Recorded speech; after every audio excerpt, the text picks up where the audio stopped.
পরিষ্কার জানিয়ে বলছি, প্লিজ দয়া করে কেউ কাউন্টিং এজেন্টরা এবং প্রার্থী ক্যান্ডিডেটরা তারা ভোটিং এলাকা ছেড়ে আসবেন না। স্ট্রং রুমে যেখানে কাউন্টিং হচ্ছে মানে সেন্টারে, সেখান ছেড়ে কেউ আসবেন না। এটা বিজেপির প্ল্যান। প্রথম 2-3 রাউন্ডে আমি কালকে থেকেই বলছি যে ওদেরগুলো আগে দেখাবে, আমাদেরগুলো পরে দেখাবে।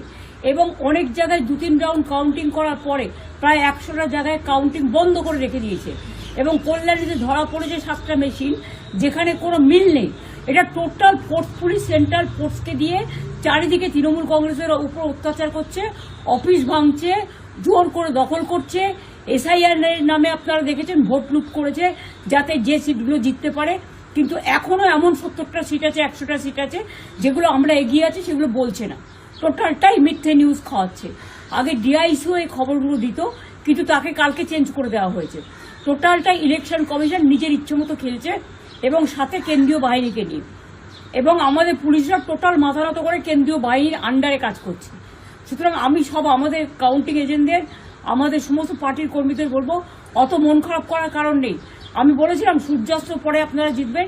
3 রাউন্ড 4 রাউন্ড কাউন্ট হলেও এটা 14 রাউন্ড থেকে 18 রাউন্ড কাউন্ট হয়, তখন আপনারা জিতবেন। Wait and see, watch. আমরা সবাই আপনাদের সাথে আছি, আপনারা কেউ ভয় পাবেন না, নিশ্চিন্তে থাকুন। আবার বাঘের বাচ্চার মতো লড়াই করে যাবো।